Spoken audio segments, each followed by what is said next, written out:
would be empty, and it would be time to think about dinner. Not that there was anything to think about. She'd dumped some beans and vegetables into the crock pot when she'd gotten up, so that was taken care of. She absolutely loved her crock pot. She had 3 of them, one for the main meal, one for dessert, and one for soup. Because she'd read that beans were good for you, she made sure she ate at least a cupful every day in either the soup or her main meal. In some ways, she was a health food nut. Then she'd go and blow it by eating a pound of chocolate or a quart of ice cream while she watched television at night. As always, Lucy smiled as she slipped her one-of-a-kind drawings of the IBLs into individual plastic sleeves.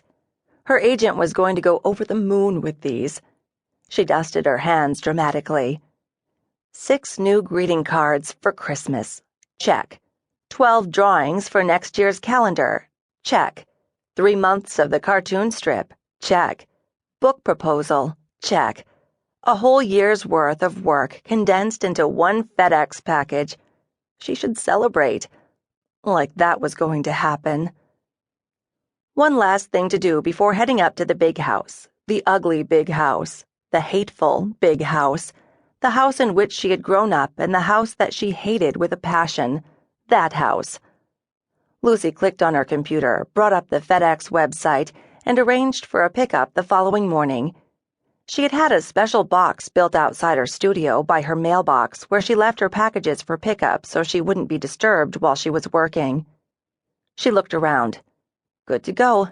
All she had to do was shut down her computer, turn off the lights, unplug the coffee pot, and lock up. Tomorrow she could sleep in. She was technically now off work, so to speak, until the first of the year. Not that that meant she wouldn't work. She would. She'd just not be on a schedule. Besides, Thanksgiving and Christmas were coming, and she really needed to think about either going away for a week or so to some exotic island or, horror of horrors, making plans to visit her parents. Even if it was only for a day or so. Maybe she could talk Angie into going with her, but Angie had a 9-to-5 job with an ogre for a boss. Scratch that idea. Lucy slipped on her windbreaker, gathered up her package, turned off the light, then locked the door. She walked down the path to the mailbox, which sat between 2 cedar trees that she always decorated for Christmas. She opened the lid of the box, raised the red flag she'd screwed in as a joke, then dropped her package inside. She gave the bell a swat just to hear the sound that Toby, the driver, always made when there was a package. Done. Lucy gathered her jacket close around her neck. The wind had really grown strong, and the leaves were swirling like mad. She wasn't sure, but she thought she heard the phone ring inside the studio. No point in going back. By the time she got there and got the door unlocked, the phone would have stopped ringing. Whoever it was would call back sooner or later. She trudged up the hill to the big house and let herself in. She smiled at the pleasant aromas that greeted her and realized how hungry she was. This was the moment when she always wished she had a real live pet instead of pets on paper to greet her. This was also the moment when she realized what a lonely life she led. She hung up her jacket, washed her hands, and set her place at the table. If nothing else, she adhered to her mother's formal ritual at the dinner hour. Lucy removed the lid from the crock pot and looked at the mess in the pot. She should give it a name. She went through this every night. Tonight, though, for some reason, it seemed important to give the contents a name. She looked down into the pot. 3 kinds of beans and vegetables. Okay, mess number 1. When she cooked soup, it would be mess number 2.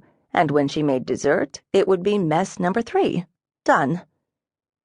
Lucy ladled out a generous portion onto her plate, grabbed a dinner roll from a bag on the counter, and set it alongside mess number 1 on the plate. Apple cider or beer? Or milk? Such a choice. She opted for the beer and reached for a glass. Since it was so quiet in the kitchen, Lucy turned on the television that sat on the counter just for sound. The early evening news. She flipped the channel, not wanting to hear or see the doom and gloom that seemed to make up the news these days. Seinfeld.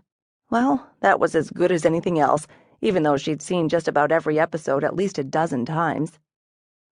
Lucy finished her dinner, scooped out a large spoonful.